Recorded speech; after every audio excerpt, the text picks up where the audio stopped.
Hey, this is JC with Yoga Studio Satya here at the Fit Studio of the bike rack. It's really cold this morning, and we're going to go ahead with lesson 3, which is moving around on the handlebars and riding no-handed on your rollers. So stay warm and ride your rollers and enjoy the lesson.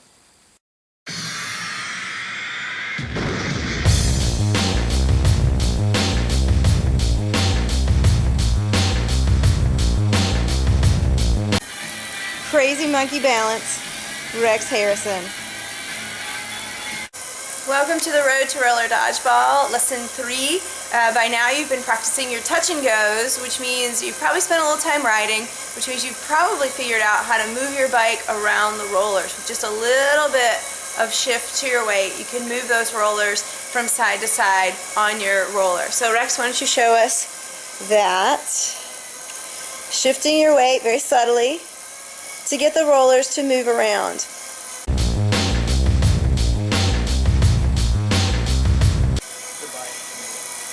So whether you find your bike moving accidentally and you've got to adjust your balance to compensate for that, or whether you're intentionally trying to move your bike back and forth, it's just a subtle shift of your weight in the saddle.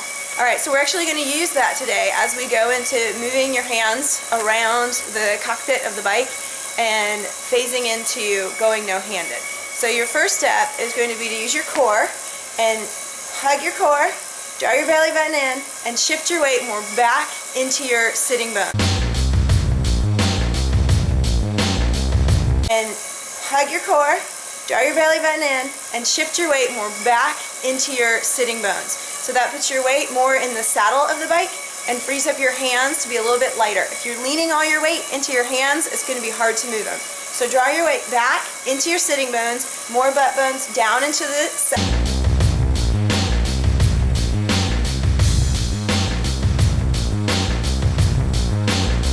back into your sitting bones, more butt bones down into the saddle, more weight back in your seat, and then your hands are freed up. So the first thing we're going to do is ride with one hand at a time, and when you take one hand away, your bike will drift because your weight is on that side, so you're unintentionally shifting your weight toward the hand that's still on the handlebars. So you're going to have to compensate and very subtly lean back and steer the bike back toward the center of the roller. Keep your weight centered.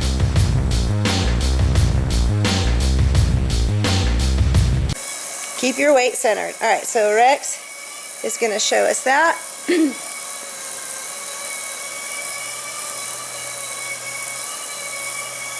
Good. Alright, so you're going to practice a few of those until you become comfortable. And then you're going to start moving from the brake hoods to the resting position to the drops and walk your hands around. So every time you move your hand, there's a little bit of weight shift there. So just be ready to compensate for that. Alright, so Rex, show us walking.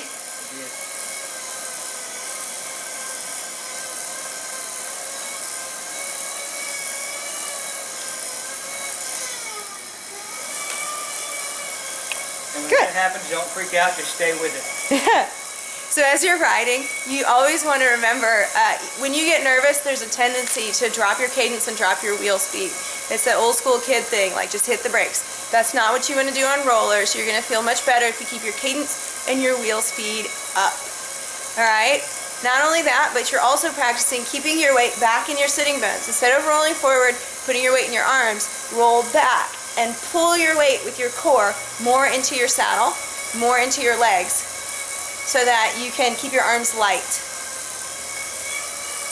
And get used to riding even down there in the drops without dumping your body weight into your arms. Use your core strength to keep your weight in your saddle rather than your upper body strength to hold your weight on your handlebars. That's going to be really helpful whether you're indoors or out. So keep practicing that core strength. That's one of the benefits that you get on a roller that you won't get on a trainer. Alright, that's lesson 3. Be sure to like Yoga Studio Satya MS and the Bike Rack MS on Facebook. Post your videos, post your comments, and let us see how you're doing on the road to roller dodgeball.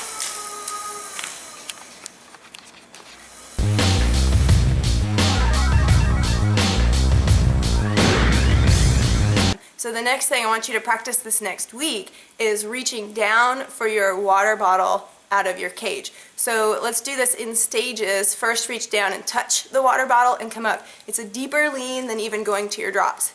All right, so reach down and touch and do both hands. Reach down and touch your water bottle cage.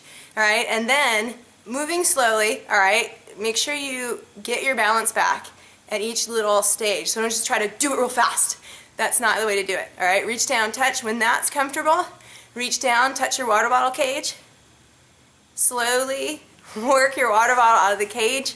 Slowly sit up. You can even pause using the heel of your hand on the handlebar for a little brace there, and then drink from the water bottle. Slowly reach down.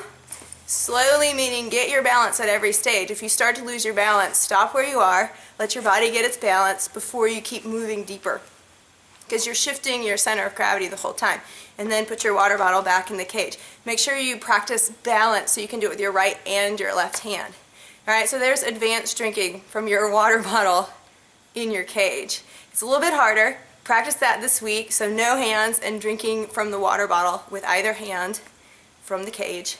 And next week, lesson 5, we'll stand up on the rollers.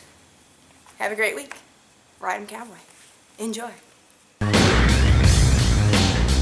Stand up.